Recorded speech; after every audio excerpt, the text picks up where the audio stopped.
नमस्कार. आपल्या सगळ्यांचे महाराष्ट्र सोशल न्यूज चॅनलमध्ये हार्दिक स्वागत. चला वळूया तर एका नवीन बातमीकडे. आजची बातमी. धुळे शहरातील पाचकंदील परिसरातील लाल बहादूर शास्त्री भाजी मार्केटच्या नूतन व्यापारी संकुलाचे भूमिपूजन आज पालकमंत्री जयकुमार रावल यांच्या हस्ते पार पडले. यावेळी महापौर मायादेवी परदेशी, आमदार अनुप अग्रवाल, आमदार राघवेंद्र भदाणे, माजी केंद्रीय राज्यमंत्री डॉ. सुभाष भामरे, मनपा आयुक्त नितीन कापडणीस यांच्यासह लोकप्रतिनिधी, व्यापारी आणि नागरिक मोठ्या संख्येने उपस्थित होते. पण क्षमतेने आपण उपलब्ध करून घेतोय. याच्यामध्ये लोअर ग्राउंड, अप्पर ग्राउंड आणि फर्स्ट फ्लोअर अशा प्रकारची ही बिल्डिंग असेल आणि कंजेस्टेड एरिया लक्षात घेता टेरेसवर पार्किंगची सुविधा आम्ही केली आहे. मेकॅनाइज पार्किंगची सुविधा याच्यामध्ये आम्ही प्रस्तावित केलेली आहे. हळूहळू नागरिकांना या पार्किंगची सवय होईलच.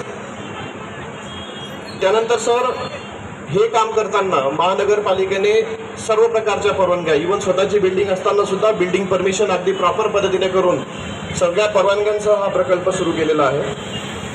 हा प्रकल्प तयार करताना ह्या ठिकाणी जे जुने भोगोटादार होते त्या सगळ्यांचा समावेश आम्ही नवीन प्रकल्पात केलेला आहे. एकही जुना भोगोटादार या प्रकल्पापासून वंचित राहणार नाही याची पूर्ण काळजी आम्ही घेतलेली आहे आणि उरलेल्या सगळ्या शॉप्सचं ई ऑक्शन पद्धतीने आम्ही वाटप करणार आहोत. फक्त सर, या ठिकाणी जे 2 शॉप्स आहेत ज्याला माननीय न्यायालयाचे स्थगिती आदेश आहे तेवढं सोडून आम्ही उरलेल्या सगळ्या भागांचा विकास सुरू केलेला आहे. सर, संपूर्ण महानगरपालिका क्षेत्रामध्ये सद्यस्थितीमध्ये 5 शॉपिंग मॉलचे कामं सुरू आहेत आणि मी अभिमानाने सांगेल की या 5ही शॉपिंग मॉलमध्ये जवळजवळ 783 दुकानं आणि 510 ओटे, जवळजवळ 1293 व्यावसायिक आस्थापना तयार होतील. महानगरपालिकेने दशहरा मैदान जेव्हा विकसित केलं तेव्हा ई ऑक्शन पद्धतीने त्याचा लिलाव केला. दसरा मैदानच्या 44 दुकानांचा लिलाव केला. त्यापैकी 9 दुकानांना जवळजवळ 1.25 कोटी रुपयांची बोली लागली. माननीय पालकमंत्री महोदयांना मी सांगू इच्छितो की ई ऑक्शनमधनं जे पैसे येत आहेत ते पैसे आम्ही त्याच मार्केटच्या डेडिकेटेड अकाउंटमध्ये टाकतो, जेणेकरून कुठल्याही मार्केटचं काम थांबणार नाही. आणि ई ऑक्शन करताना सुद्धा आम्ही सगळ्या प्रकारचे रिझर्वेशनचं तिथे पालन केलेलं आहे. दशहरा मैदानचं ई ऑक्शन करताना आम्ही दिव्यांग व्यक्तींना प्राधान्य दिलं, महिलांना प्राधान्य दिलं, अनुसूचित जाती, अनुसूचित जमातीचे सुद्धा तिथे आरक्षण ठेवले. सर, याच्यापुढे आपण ज्याप्रमाणे संकल्पना मांडली की धुळे शहराचा विकास हा एका विशिष्ट थीमवर व्हावा, तशा काही थीमचा आम्ही विचार करतोय. जसं धुळे हे माननीय मुख्यमंत्री महोदयांनी म्हटलं की धुळे हा महाराष्ट्राचा गेटवे आहे, त्या अँगलने आम्ही एक विचार करतोय. किंवा सर विश्वेश्वरय्यांनी वसवलेलं हे शहर आहे, तर Dhule the plan city of Maharashtra या 2 थीमवर आम्ही प्रयत्न करतो आणि सर आम्ही लवकरच त्यासाठी आपल्यासमोर एक प्रेझेंटेशन करतोय. सर, अगदी लिलाव निविदा काढण्यापासून तर यांचं गाळे वाटप आणि ई ऑक्शन पद्धती ही पूर्णपणे महानगरपालिकेने पारदर्शकरित्या केलेली आहे. हा प्रकल्प सर उभा करताना आम्हाला अनेक व्यक्तींची मदत झाली. मी काही नावं आठवणीने घेऊ इच्छितो. या भागातील सन्माननीय सदस्यांनी आम्हाला या मार्केटच्या विकसनात चांगली मदत केली. माननीय महापौर महोदयांचा पाठपुरावा या विकसनासाठी चांगला होता.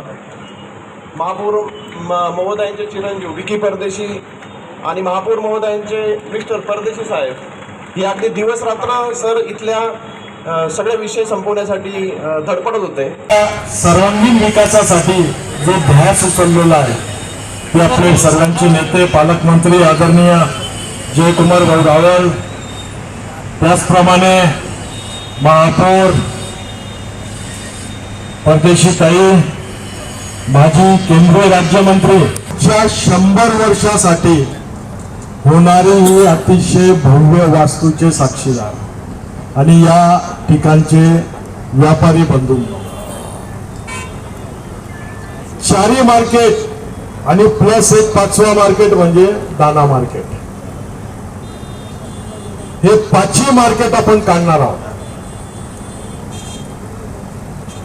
कोणाचीच अडचण नाहीये, सर्वांना त्या ठिकाणी आपण दुकानं देत आहोत. अतिशय अल्प दरात या ठिकाणी आपण दुकान देत आहोत. जवळपास 2.5 ते 3 लाख रुपये. कोणाची थोडी मोठी असेल तर त्याला जास्त, तेवढ्या डिपॉझिट मध्ये अग्रा रोडवरती आपण दुकान देत आहोत. भाडं 2,500 ते 3,000 रुपये महिना येणार आहे. एवढ्या कमी भाड्यामध्ये आपण ते दुकान या ठिकाणी देणार आहोत. परंतु काही लोक असतात, त्यांचे पोट दुखत असतात, त्यांना विकास नको असतो, स्वतः दादागिरी करतात आणि माझ्या लहान भावाला विक्कीला नाव ठेवतात. म्हणून मी मुख्यमंत्री महोदयांना देखील सांगितलं की आमच्यावर जबाबदारी वाढली आहे. आता लोकांच्या मनामधल्या आशा आकांक्षा स्वप्न ही पूर्ण करण्याची जबाबदारी आम्ही आणि आमच्या आमदारांवर आहे. आणि त्याचं प्रचिती आजच्या कार्यक्रमाच्या माध्यमातून आपल्याला दिसते. ते आपण पाहिलं की टप्प्याटप्प्याने विकासाच्या गोष्टी इथे होतात. अर्थव्यवस्थेला चालना पण दिली पाहिजे. आणि म्हणून धुळे महानगरपालिकेच्या माध्यमातून जवळपास 5 मार्केट याचं डेव्हलपमेंटचं काम आम्ही सुरू केले. त्याच्यामध्ये सर्वे नंबर 153 वर दशेरा मैदान इथे पाण्याची टाकी होती. अनेक वर्ष तिथे ते बाबळं होते. पण आज मी रेल्वे स्टेशनकडे जात असतो तर अत्यंत सुसज्ज सुंदर उंच अशा दुकाने मला तिथे दिसतात. आणि ई ऑप्शनच्या माध्यमातून तिथे लिलाव होणारे चढाओढ लागेल, स्पर्धा लागेल. पहिला टप्पा आम्ही विकला, जवळपास मला वाटतं 1.5 कोटी रुपये हे तिथे आले. 1.5 कोटी रुपये खात्यावर जमा केले आणि आता शॉपिंगच्या विकासाला चालना तिथे देण्यात आली.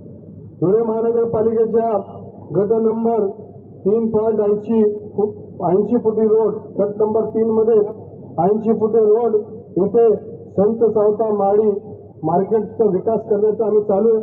जवळपास 100 दुकाने तिथे येणार आहेत आणि तिथल्या भागाचा विकास होणार.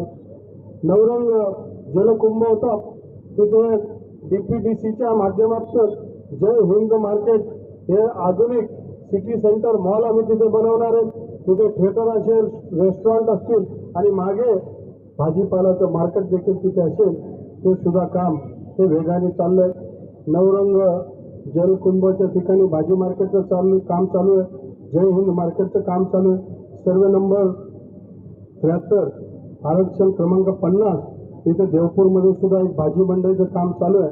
आणि सर्वात महत्वाचा या धुळे शहराच्या हृदयस्थानी असलेला हा जो मार्केट कमिटी, त्या मार्केटमध्ये आमचा तर कधी योग फार कमी इथे आला. 1-2 वेळा तुम्ही मिरवणूक काढली तेव्हाच आमचा इथे आला.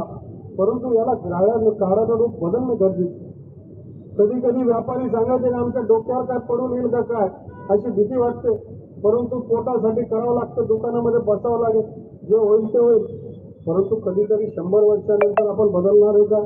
आणि म्हणून या 5 कंदीलच्या चौकामध्ये जय किसान जय जवानचा नारा देणारे प्रधानमंत्री लाल बहादूर शास्त्री यांच्या नावाने एक भव्य आणि दिव्य ग्राउंड+3 एक मोठं शॉपिंग आणि भाजी मंडई इथे येते. मागच्या काळामध्ये जितकी भाजी मार्केट होते त्याच्यापेक्षा दुप्पट मिळणार आहे. म्हणजे जे आहेत त्यांना तर भाजी मार्केट मिळणारच आहे, दुकान मिळणारच आहे. जे अतिक्रमणमध्ये कोपऱ्या कापऱ्यामध्ये बसायचे त्यांचाही विचार करण्यात आला. आणि आमच्या भावी पिढी युवकांसाठी सुद्धा पुढच्या काळामध्ये ई लिलावच्या माध्यमातून त्यांना सुद्धा दुकाने मिळतील अशा प्रकारची व्यवस्था या माध्यमातून झाली आहे. बातमी आवडल्यास चॅनलला लाईक व सबस्क्राईब करा व दररोज अशा नवनवीन बातम्या पाहण्यासाठी चॅनलला फॉलो करा. धन्यवाद.